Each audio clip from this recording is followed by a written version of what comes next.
The role of Hadith in Ikhtilāf among Muslim Jurists. Chapter 1, continued. Overruling of Ahad Hadith incompatible with Qiyas. The Hanafis hold that Ahad Hadith which are incompatible with Qiyas and other juristic principles of their school must be overruled. By usul they mean established Sharia and fiqh regulations and ground rules. This belief is said to be held by Malik as well. Needless to say, this principle has many effects and implications upon the fiqh of both schools of law. Ibn Hazm wholly rejected the above principle, saying, "The authentic Sahih Hadith, though narrated by Ahad Sanad, are of the foundations of the religion which cannot be overruled by other foundations of this religion, since they are always compatible and in harmony with each other." In a similar vein, Ibn Hajar argued, the Sunnah is a basis, whereas Qiyas is a branch, and hence if there arises a need for one overruling the other, then it's clearly the Sunnah that overrules and is not overruled. As Sam'ani has said, when a hadith is shown to be authentic, then it automatically becomes a basis, an asal. The view held by Abu Hanifa. Some scholars have held the view that Abu Hanifa relied too heavily on Qiyas, even at the expense of hadith. To clarify this, it must be pointed out that Abu Hanifa himself is reported to have said, "He is a liar who says that we overrule hadith by Qiyas." In fact, the need for Qiyas does not arise when a hadith is a matter in question. Also, while commenting upon the hadith narrated by Abu Hurairah, that he who drinks or eats forgetting that he is fasting may continue in observing the fast, he said, "Had it not been for the hadith, I would have deduced otherwise." In addition to this, Sha'rani in his Mizan narrated many sayings of Abu Hanifa which substantiate the above sayings. Orqasti in his Masanid Abu Hanifa devoted a whole chapter to this topic, which ended with a similar conclusion. On the other hand, the views held by the followers of the Hanafi school have diverged from each other. They may be outlined as follows. The majority, who comes from Qarhi, hold that, as reported by Abu Hanifa, that the hadith overrules Qiyas. Ibn al-Hajj reports that if a hadith conflicts with Qiyas and we fail to reconcile the two, then the hadith always overrules the Qiyas, and this is the view of Abu Hanifa. Ad-Dabusi reports the basic principle upheld by Abu Hanifa and his disciples, Shaybani and Abu Yusuf, and that is the Ahad hadith overrule Qiyas. This view is also held by Dabusi himself, who is very close to Abu Hanifa, as mentioned in Shaybani's Al-Asl and Athar, and in Abu Yusuf's Athar. Among the Hanafis, those who allow Qiyas to overrule Ahad Hadith are Ibn Hibban, Bazdawi and Basti. They however qualify their view by saying that if the companion narrating the Hadith is renowned for his knowledge of the fiqh, that is, he is a jurist, then the Hadith is allowed to overrule the Qiyas. If on the other hand the companion is Abu Hurairah, Anas and the others who are less well known to be among the learned of the companions, then the Qiyas is made to overrule Hadith. It can thus be said that the dispute between the Hanafis on this matter is probably due to the fact that Abu Hanifa did not spell out his viewpoint categorically. As a result, those who adopted the latter view probably relied on some general and ambiguous statements of Abu Hanifa that he made at different points in his life. Reiterating that Abu Hanifa was among the former scholars, I mention Al-Hajjawi's statement in this matter. Most of the details of the Hanafi jurisprudence have been deduced from many of the general remarks and comments made by Abu Hanifa, and very rarely he himself spelled out any juristic principle. The belief of the last group of scholars that their viewpoint is in line with that of Abu Hanifa may also be refuted on the following grounds. Laknawi, who follows the majority of Hanafi scholars, has pointed out that the viewpoint differentiating between the narration of a learned companion and that of one which is not learned is really an innovation which the early scholars were unaware of. It is indeed the view of our great Imam that whatever is commanded by Allah or His Messenger must be accepted with humility, humbleness and without hesitation. Orqasti, again among the majority of the Hanafi scholars, noted that Abu Hanifa held that the knowledge the faqih of the companions would be a point of consideration in favouring one narration at the expense of another, but this was never a prerequisite for accepting hadith or rejecting it. Many examples can be cited of ahad hadith which clearly the Hanafis relied on to overrule Qiyas, even when the narrator was not a faqih, or vice versa. Ma'bad al-Juhayni's hadith that the laughter in the midst of prayer avoids the ablution was accepted by Hanafis, although Juhayni was never considered a faqih, a learned companion. Abu Hanifa accepted hadith narrated by Abu Huraira such that of eating while fasting, and he used this to overrule his qiyas, hence showing that the prerequisite of a narrating companion being a faqih, so that his hadith may overrule qiyas, was not a necessary condition according to Abu Hanifa. Although many Hanafi scholars considered Abu Huraira to be a faqih, as is understood from the author of At-Tahrir, Abu Huraira was a faqih. The commentator of At-Tahrir says he had all the qualities of a mufti, and he often delivered fatwas, formal legal opinions, during the days of the companions.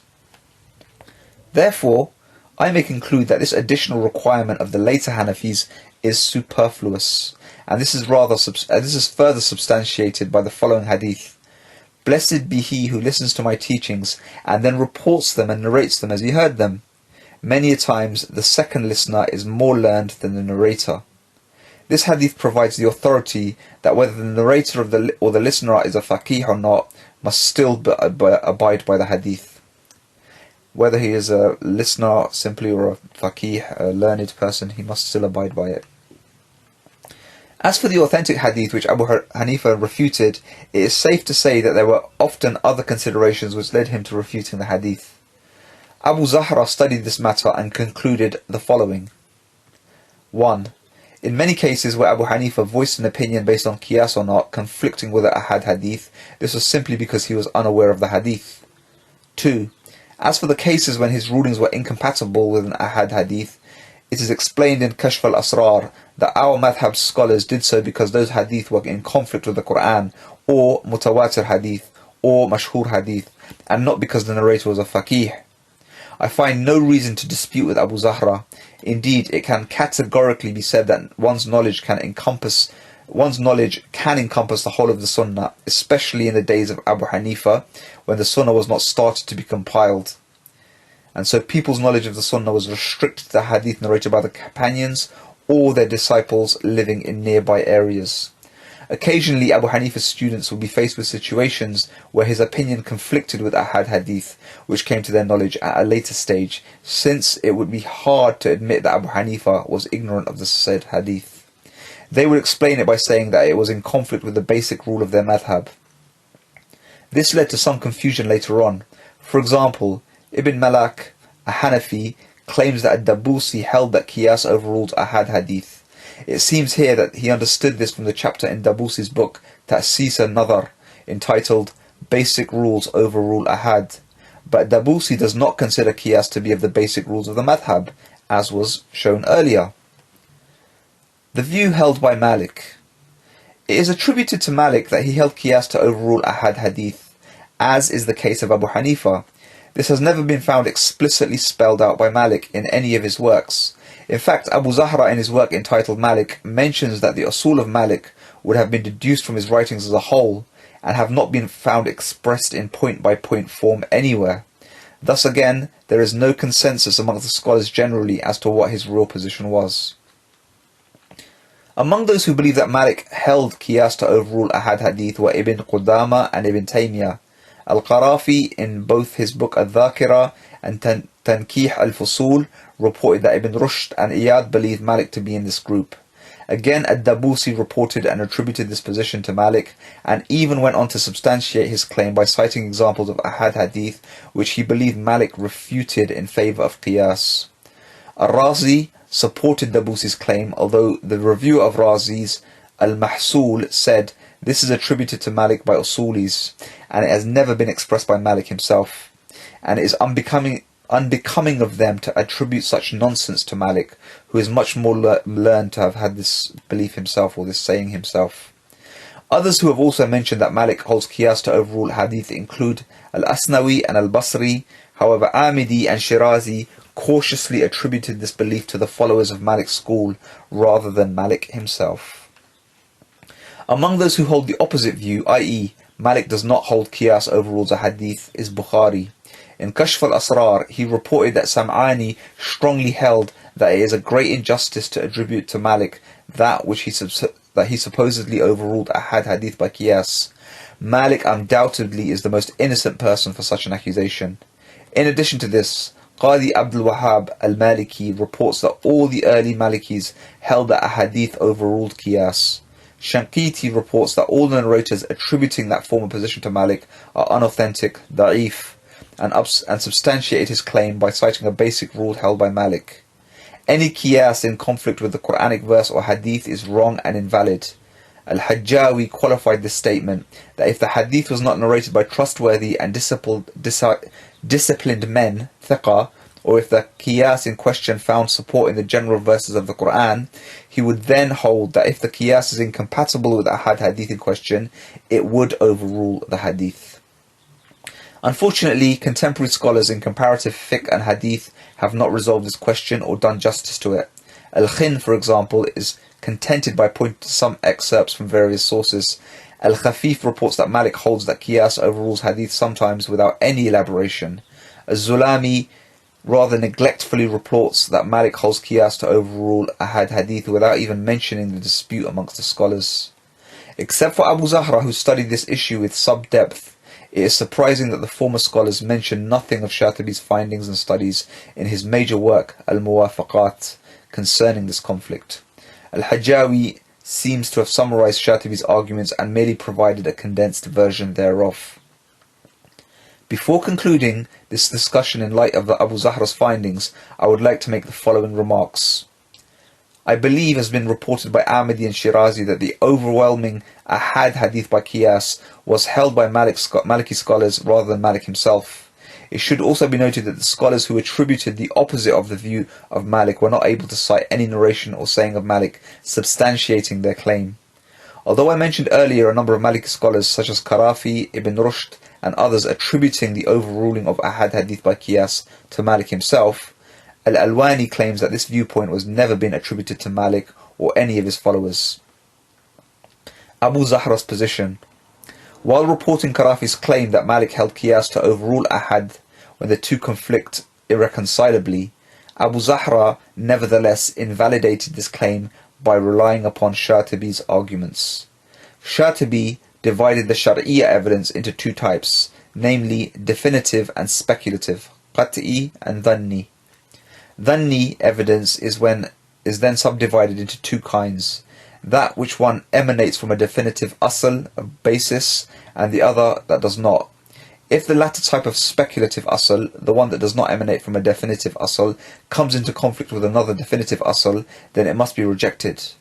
Abu Zahra holds that Malik on such grounds refuted some Ahad Hadith in favour of Qiyas, and he went on to cite some examples which Malik deduced from subsidiaries of this rule. Shatibi also substantiated his view by referring to an excerpt of Ibn Arabi. May an Ahad Hadith be abided by when in conflict with the basis of the Shari'iyya? Abu Hanifa said it may not. Shafi said it may, whereas Malik was hesitant to give a categorical yes or no. What is widely attributed to Malik is that if the Ahad Hadith was substantiated and strengthened by an existing principle, it would stick and it would be binding. It would not be binding otherwise. Shatibi did not resolve the problem with the dhanni evidence whether a dhanni evidence is neither in conflict with the asl nor in line with an existing asl, should it be discarded or abided by. It can safely be concluded from the arguments of the Maliki scholars, Shatibi, Ibn al-Arabi, and from the studies of Abu Zahra, that Malik's views briefly are as follows. 1. He did not hold that Qiyas overrules Ahad Hadith under all circumstances. 2. A dhanni evidence is refuted if in conflict with a qat'i evidence, such as a Quranic verse, unless strengthened or in line with another qat'i evidence. 3. If an Ahad Hadith is in line with the prevailing practice of Medinans, it becomes binding. It may even elevate to above a Ahad position. It now remains to point out some effects and implications of this dispute upon the judgments of the faqihs and their fatwas. Malik rejected Abu Hurairah's hadith of eating while fasting, for he held this type of hadith being ahad as a dhanni type of evidence, and in conflict with qat'i evidence which is in the Quranic verse decreeing that a fasting person may not eat or drink from dawn till sunset. He concluded thus that if he ate or drank, this negates his fasting regardless of whether he'd forgotten or not. Although most scholars, including Muhammad ibn al-Hasan al-Shaybani and Abu Yusuf, though with a qualification, abided by Abu Sa'id's hadith, which says that slaughtering of a pregnant camel amounts to the slaughtering of its embryo, Abu Hanifa, however, rejected this hadith on the ground that an embryo should be slaughtered because it contains blood which comes out of the body, just as blood comes out from the body of a slaughtered animal. Since the above hadith omits this requirement, it is unacceptable.